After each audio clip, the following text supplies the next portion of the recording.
This is a 2006 YZ125. This video I'm going to show you how to replace the fork seals. Straightforward, no talking, no filler. First, remove the axle. Undo this big nut on here. Then you'll undo these four 10mm nuts to pull the axle out. This video will work on any YZ from 2006 to 2022. Okay, now that you got the wheel removed, you need to undo the brake line and pull the forks out. So you'll undo these two bolts, 12mm. Undo these little 8mm here. Pull this off.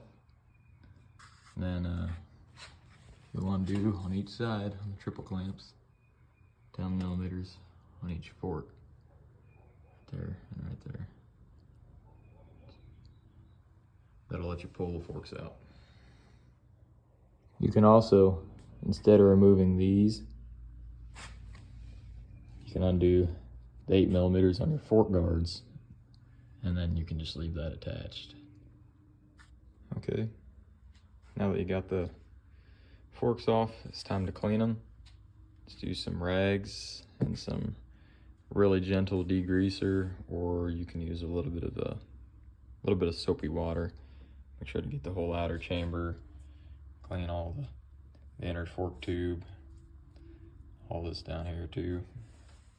Okay, now that you got it all clean, I'm gonna go ahead and take a KYB 48mm dual chamber cap wrench. Loosen the cap on this. After you've loosened it, slide the tube down and drain the oil out in an approved container. After you've drained the fork, screw the cap back on halfway. Come down here to the end. This will be a 17mm. I'm gonna go ahead and loosen that. Alright, the 17mm will only go out so far before it starts spinning. At this point, I'm gonna take the fork with the cap still screwed halfway in. I'm gonna flip it upside down, and you'll actually push on it. So you push down on it until you expose that square. And you can put a wrench on it or whatever to hold that tight, and then take it off the rest of the way with the impact. So just get a wrench in there like that, 15mm, and you can zip it off with an impact. Alrighty, we got her zipped off now. Now you can pull the, what do they call that? Rebound adjustment. Set it off to the side. Now you'll be able to unscrew the cap and let that come up out of the tube now. Okay, we slid the internals out. Make sure all these internals stay nice and clean. Make sure you don't want any of this to fall off. Check this Teflon spacer here. You want to make sure that this is nice and dark gray. You don't want to see any war, like a light silver color or anything like that. You don't want it to be wore out. If it's wore out, you'll need to replace the Teflon bushings as well. Alright, we got the inner tube that's been gutted up here. Now you want to take your little tiny screwdriver and just kind of work it down in here. Pop that off. Down inside here, you can barely see it. A little retaining clip right there. Pop that retaining clip out. Okay, got that retaining clip out. Now, take these two tubes, grab one here, grab the other one here, and you'll actually pull them towards each other and yank apart. Keep doing that, yanking apart, and the inner tube and outer tube will separate.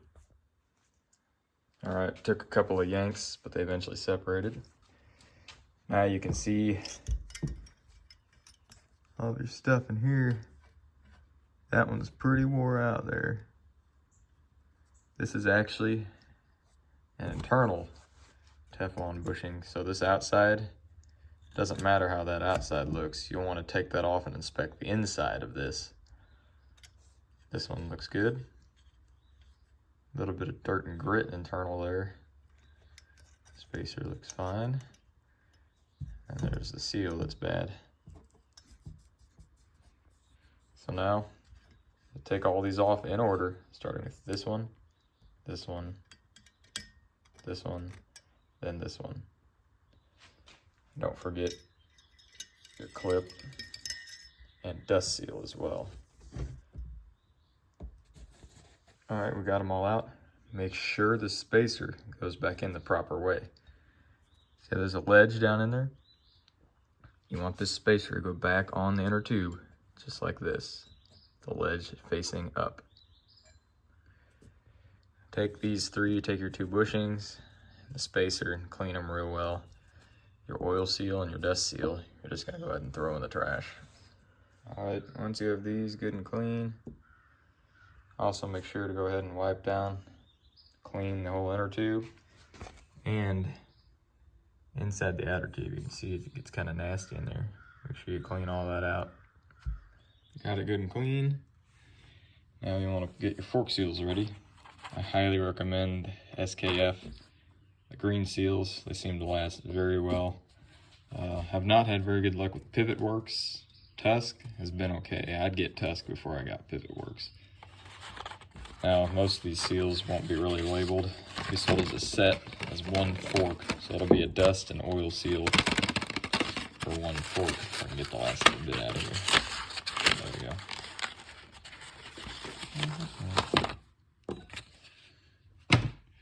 So you'll be able to tell the difference. The oil seal will always generally be smaller. See, it has a really smooth lip on it. The dust seal will always have a ledge. You can see right that ledge right there. And that's to help it clip and seat properly in the outer tube when you put it on. So go ahead and set these back in order with your part two. All right, now that we got them back in order, there's a couple more tools you'll have to get. This is a seal bullet. This just slips over the top of this inner tube. Keeps you from cutting. There you go. Keeps you from cutting your seals on the bushing recesses. This is very important. I've had many seals go bad or leak after installation, and it was because I didn't have this. They're very sensitive on their internal lips, so putting this on here really helps. I also take a little bit of my fork oil and I'll wipe it on the inside and outside of the seals before installing.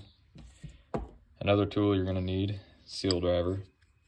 This will clip and slip over the top of this, and it helps you seat the seal inside the outer tube.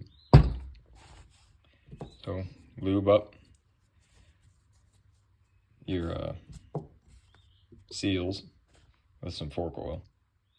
All right, now that you got your seals lubed up, you're going to go ahead and put them back on in the opposite order you took them off. Go ahead and stand this tube up.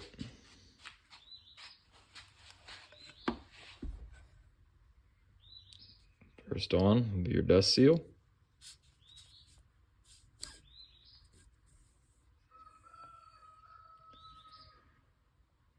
Second, retainer clip. Oil seal third. Be super careful putting this one on.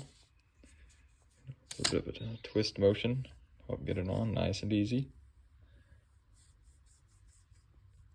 Look at that, it's already working.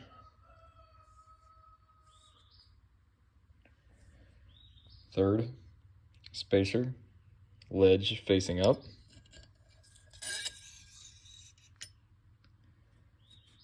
I'm gonna go ahead and take the seal bullet off.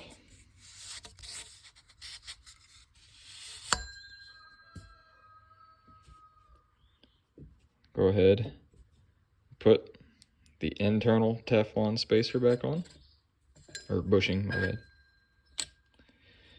and then the external Teflon bushing, which it clips down into its spot. There we go. Now, I'm gonna go ahead and re-engage it on the outer tube.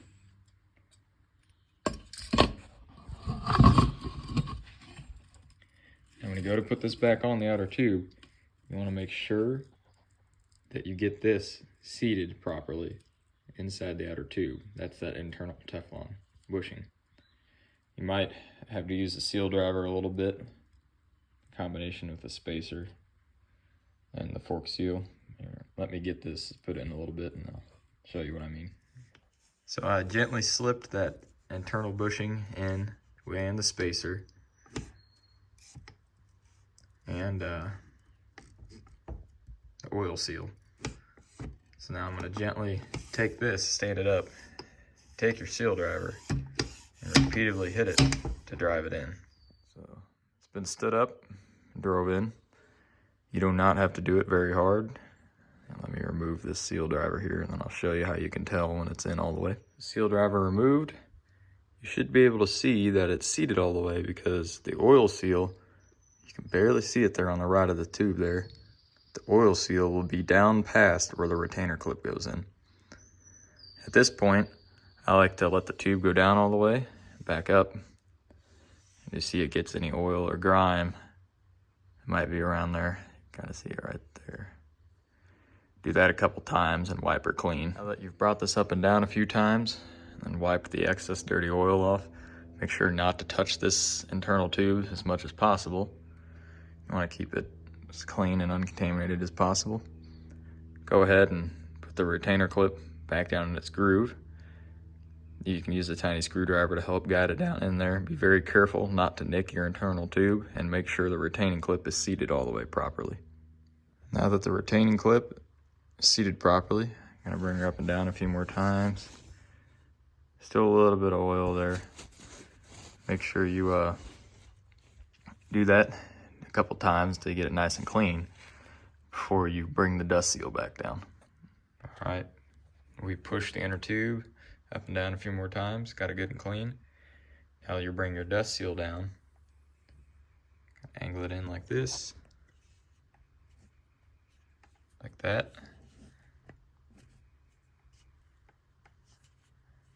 Work it on until it is seated all the way around. Once it is seated, actuate the inner fork up and down a few times. Make sure it goes nice and smooth. You don't want to hear any scraping or grinding.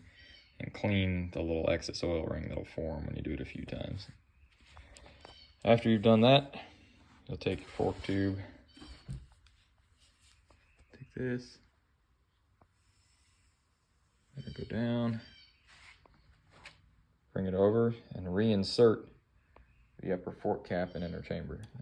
As we get it reinserted again, kind of bring the outer tube back down over the top. Screw it on halfway. Now that we got the cap screwed back on halfway,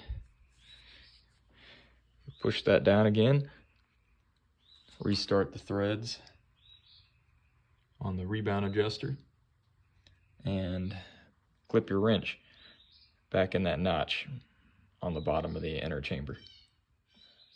Now that you got it set back up like this, go ahead and hit it with the impact. You don't want to sit there and crank on it. Just let it do a few hammers on the impact and make sure it's tight. Once you've got the impact to do a couple hammer cycles, go ahead and pull the wrench out and it'll pop back up to where the O-ring is on that rebound adjuster. Take your impact again and go ahead and hit this with the impact until it bottoms out and tightens. Should be seated when you do it. Once again, don't let it sit there and hammer forever. Just a couple hammer actuations on your impact should be good. I've never had one come loose or break doing this. If you have a Milwaukee impact, just put it on the lowest torque setting. All right, now that we got that done, flip this back over. You'll unscrew this cap.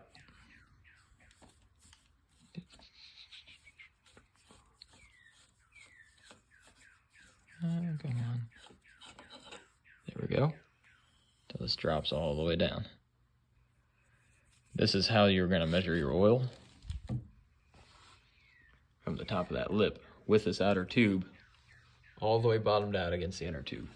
All right, from the outer tube, seat it all the way down. Clean the inner tube and inner chamber here. Some paper towels before you fill this. Use any type of fork oil, or you can use automatic transmission fluid as well. I recommend this Bel-Ray fork oil. You want to put 320 millimeters in here and then seal her off. All right, now that it's full of 320 milliliters or 320 cc, if you're a little bigger guy, you can do 340 or 350 milliliters. You'll go ahead and bring this tube back up. Engage the threads 1 or 2 turns and compress the fork several times before tightening the cap. And once that's done, you've successfully changed the fork seals on your fork. Now remember, these have a 2-chamber system in them, so all this that you just did was only changing the oil in the outer chamber and repairing the seals on the outer chamber. The inner chamber generally never leaks, and you shouldn't have to change it as often as the outer chamber. I left the inner chamber oil in for 10 years on one of my bikes, and when I changed it, it was still looking good as new. No flakes or nothing in it. So yeah, screw the cap on and you're done. Repeat for both forks.